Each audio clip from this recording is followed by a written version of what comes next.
G'day fellas and welcome to a casted game spawning in over on the east side of the map. We've got Lenok in the blue trunks playing as the Rus. And over on the opposite side of the map I hear we've got one of the most exciting matchups ever, Lidicor. Who is it on the other side? It is the one and only Striker with a Rus mirror for us. He's also rocking the Rus. And we do have once again a north to south orientation for the Bay over here. It might just be me, but I think for all tournament games that we have seen in the last half a year, every single game was played on left to right orientation with the Bay, and today we only have north to south orientation for it. Yeah, I mean, just doing a little bit of a thorough assessment here on the Bay. I mean, it starts out, you've got this sort of bit of a hook up towards the north and then comes down towards the side. On the south part, there is a little bit of an opening for the land. Obviously, you've got that there, but yeah, I think it's important to note that there's a bit of a lack of fish up towards the northern part of the Boulder Bay. But the good thing is that there's plenty of gold mines up towards the north, and you know, down towards the south, you've got these couple of relics that are down here as well. Don't forget those deers as well. So yeah, I mean, like when it comes to the Boulder Bay, it's one of those maps that you got to try and work other things out, because the gameplay here, I mean, Lidicor, just so you're aware, I was drawing on the minimap, demonstrating the shape of the bay. Some people call I mean, I got used to it. It's consistently spawns that way, so it's just a matter of which direction is it pointing towards, I guess. Yeah, I mean, I've just like, I've gone from calling it like Boulder Bay, it is now Boner Bay. It is, yeah, it's tough. I mean, at this point in time, when you're watching games on Boulder Bay, you are just going to get fucked anyway. So we might as well have fun, because this is a Rus mirror. And I mean, to talk about the way that this game is played at the moment. So essentially, how is it going to happen, Lidicor? It's a race. It is a race, not just a race against yourself, not just a race against time. It's a race against your enemy as well, to get up to the second age as quickly as possible, to get some fishing boats over on their side of the map, and to start shooting them with your little arrows before they do the same to you. And they're probably going to do the same to you, but you're going to be up a little bit quicker. It's going to mean that you've got a bit of an advantage, and that's what we're going to be seeing out today. I'm going for a 6-minute game here. What are you going for? 9. The thing is that you're absolutely right about the fact that it's a race, and it's a very, very tight race. It's not like, you know, French knights racing. It's an actual super close race, because the thing that happens if you're just up 5 or 6 seconds faster is that you can start shooting at the opponent's ships 5 or 6 seconds faster. But the Lloydia attack ships do so much damage against the fishing boats that 5 or 6 seconds is enough for you to sink 2 or 3 vessels before they get converted to combat ships, and that's it. So really, in this matchup, every single second matters, and it just comes down to how effective and efficient your Dark Age build order is. Now, I'm not sure if it's just me, but there is a relic on this southern island. I don't think that Boulder Bay used to spawn like that, so this might be unique generation, where you have one relic behind each player's base that's consistent across all generations, 2 in the middle, split evenly, and the 5th one is probably at the most neutral ground possible, that is that neutral island. Yeah. One of the differences that we are noticing here, in addition to seeing that that relic that you did mention down towards the south, I don't think I've ever seen that before either. We've got 10 villagers on this landmark for Lenok.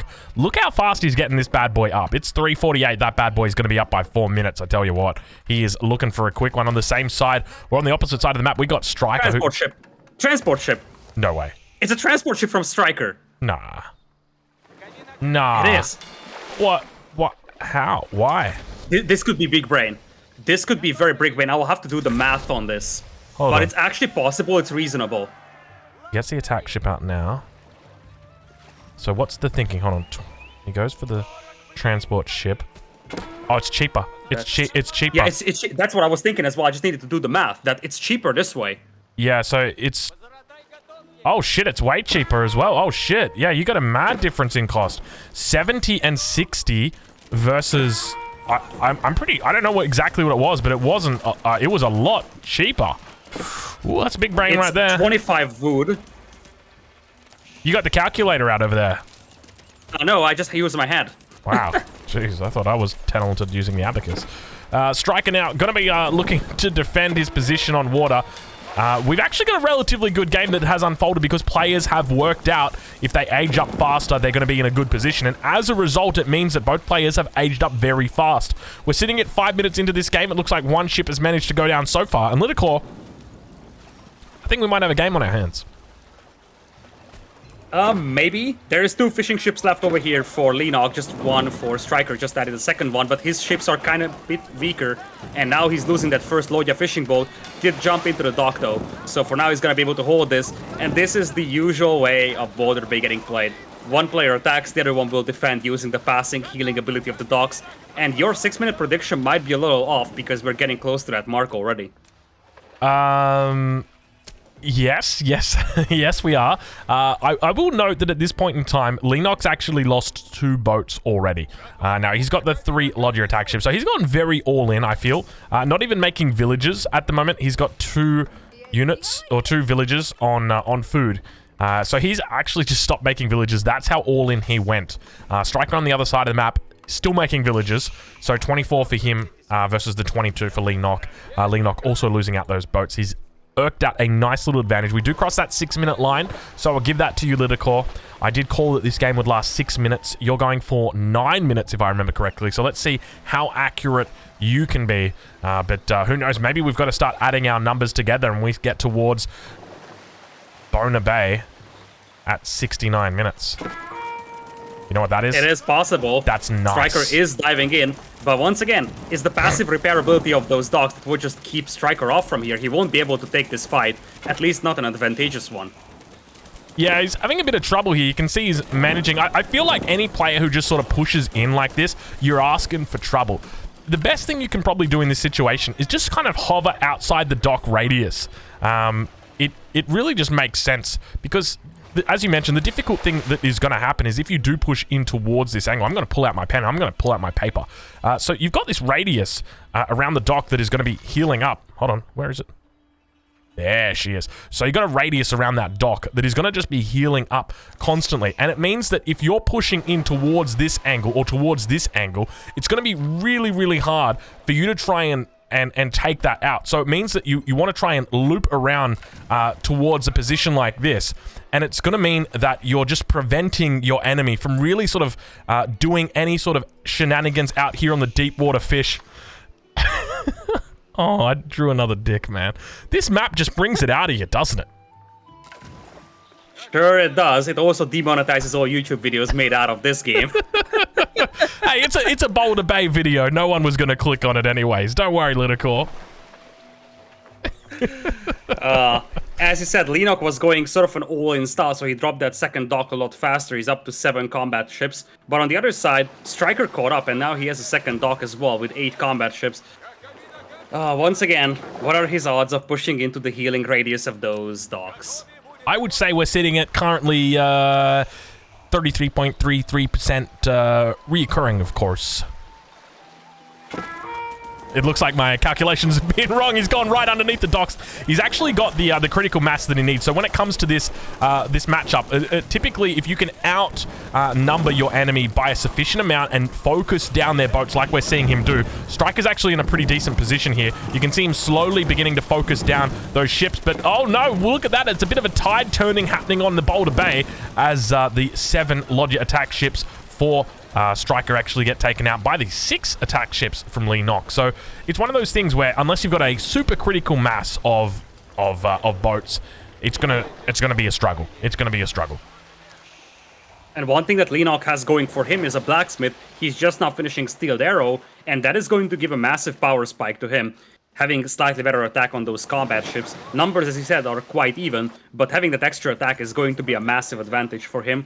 Meanwhile, on the other side, Striker is dropping the blacksmith just now, so he will be a tiny bit delayed, but unless Leenock attacks him, it isn't really going to matter. Neither of the players are fishing at all, though, so despite the fact that they're fighting for the water, they're just fighting so that the opponent cannot fish. They're not really fighting so that they themselves can fish at this point. Yeah, it's about the right to fish, you know. It's not necessarily about the fishing itself. We see that a lot in common geopolitics as well. I'm not going to get into it, but there's a lot of seas that people fight over. But speaking of seas to be fought over, 11 attack ships now coming out versus 8. I feel like Lenok is bullying Striker despite having a significantly smaller force. Obviously, behind this, Striker is going for his +1, and he wants to try and avoid fighting until then. But my sneaking suspicion is that once Striker does get that +1, he's going to look to pick a fight, and when he does, he's going to absolutely destroy his opponent. Third dock now coming in here for Lenok, so he's going to have a chance to once again catch up in ship numbers and potentially even overtake his opponent. And you gotta love how Striker is using that scout he has. He wants to see if his opponent is doing something because, well, there could be nasty surprises coming his way. Yeah, there's a lot of nasty surprises to potentially come his way. And speaking of coming his way, on Boulder Bay, it seems like the only thing that he's going to be getting is a hot meat breakfast, because look at this right here.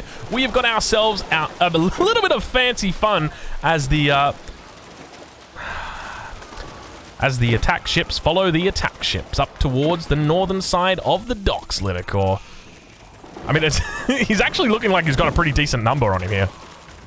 Yeah, he's got the critical mass, because Lenok dropped the third dock, but he wasn't able to capitalize on it just yet, and now the newly built ships will just spawn into a lot of arrow fire. But once again, you got the healing ability of those docks, and Striker is also losing his numbers, and it's getting more and more difficult for him to focus down the opponent's ships.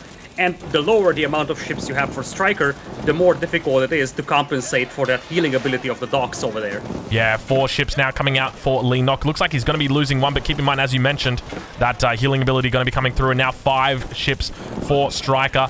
Going to be losing, getting picked off, and now we're at even numbers. It's going out 1 by 1. I'm having a lot of graphical errors on my screen right now. I'm not sure exactly what's triggering this. I think it seems to be the Rus water that is triggering this. But yeah, you can see that they're really fighting to the death at this point. I mean, I don't know what else there is to say. I mean, we could talk. Do you want to talk about the economies of these two players and where they're at, Lidicor? I mean, no, I just want to finish this game and go into game number 3. Me too. All right, I think we turn this, like, how do we sell this as, like, not a boring Boulder Bay game? I mean, I've done my best. I've drawn dicks everywhere. My screen was looking like an encyclopedia for dicks at one point. I mean, it's all clean now. Yeah, that's for sure, but you're the hype caster, so you should be the one shouting, oh, what a great fight. Oh, boom, ship goes down left, ship goes down right, because that's everything that happens in this entire game. Yep, that's fair. I guess this serves as a great, you know, hopefully Nili watches this, or, I mean, I'm sure Nili is watching this, and he's like, you know what, we're just going to ban Boulder Bay. You know what, just don't bother with Boulder Bay. We'll just get rid of it. Oh, gosh. You know, one of the things that a friend of mine said from Age of Empires 3. Now, Lidicor, I know you played a lot of Age of Empires 3, but for those who didn't, I just want to talk a little bit about the way water works in that map. So, here on this map, you can see that, obviously with this large lake in the middle, you've got water being incredibly impactful. If you fail to neutralize the water, if you fail to obtain the water, then you're going to be under constant bombardment, constant harassment, because your shoreline is exposed. In Age of Empires 3, typically the way that the water works is it's only really on one side of the map. It doesn't play an overly large role in the maps, and you only ever see it in, I'd say, maybe about, you know, 20 to 30% of water games is water actually, or water maps, is water actually used. We don't actually have any map that is similar to that. In Age of Empires 4, water, where it exists on maps, it seems to be pivotal. It's in every single map. So think of Confluence as an example. It's a big giant cross. Think of Boulder Bay. It's a giant bay in the middle. Think of Danube River. It is, you know, a river that runs right around the middle, looping back around. Every single water map, it seems to me that water just tries to force itself into the middle. Well, you know what I say to the developers? I say, developers, heed my warning. Rus mirrors aren't fun, especially not on water maps. Let's move water over to the side. Let's have like a whole bunch of land in the middle of the map. Give it like land 80% and water like 20%. Just push it out to the side, because otherwise we're going to have Rus mirrors like this. Gotta love how Striker plays that scout and that stealth for it. That is just immensely valuable for him because he knows exactly the numbers that Lenok has. He knows exactly if a new dock is being added, and that information is crucial at this point as he once again dives in for an assault. Yeah. That is a good scout. But now it looks like Lenok manages to force back Striker once again. Striker sitting on 10 attack ships. He's picked up the +1 upgrade for the range. On the other side of the map, it doesn't look like Lenok's actually picked that one up. Oh, I take it back. No, he has. He's taken it. He's picked it up. Doesn't have +1 defense, though. Neither player with +1 defense. I mean, +1 defense makes a lot of difference when it comes to these ships. And at this point, whoever breaks that status quo could potentially win the game here, and Striker has his intentions of doing that. He's adding a knight from a stable, and really, at this point, there is just no defense for either of these players back at home, so 1 or 2 knights can do a tremendous amount of damage. Idle the gold miners or the lumberjacks, and suddenly you can swing the water battle in your favor. You have to break this stalemate somehow, and you won't be able to do it just by brute forcing ships at this point. Yep. I'm literally like at this point in the game, I'm just sitting here, I'm just drawing dicks on my screen. Like this is Boulder Bay Rus mirrors. I'm losing it at this point. Okay. Oh, I didn't even hear what you said, Lytical. I'm sorry, I was too busy drawing dicks. Oh gosh.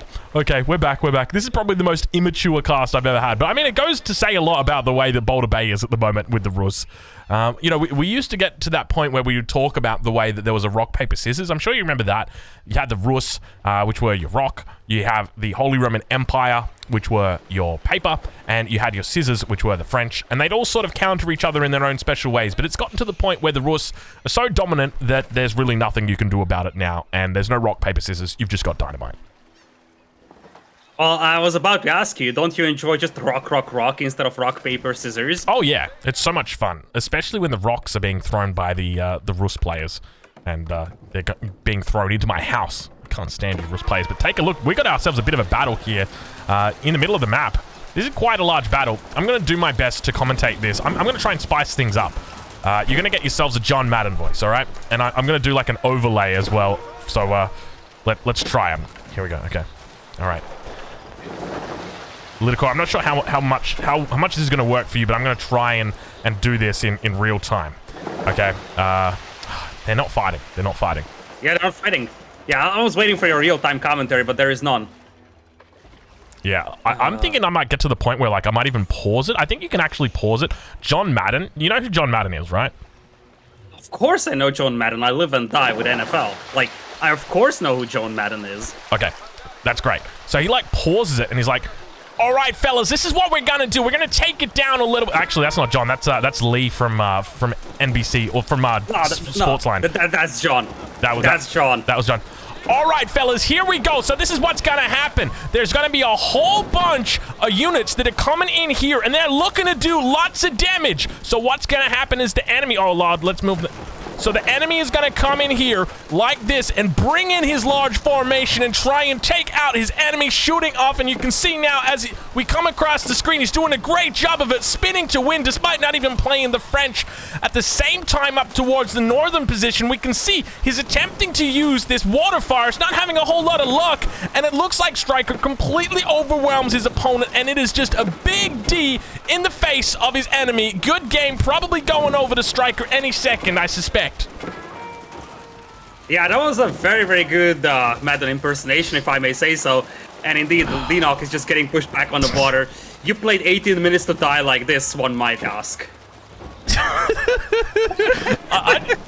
To everybody who's watching this game on YouTube and they're watching it the whole way through, I just want to apologize to you guys because it's probably one of the worst. Look, I'm not going to say it's one of the worst games that we've seen, but I think that, like, as a caster, Lytical, I'm assuming that you probably feel the same. It's just gotten to the point where Boulder Bay Rus mirrors are just not fun anymore.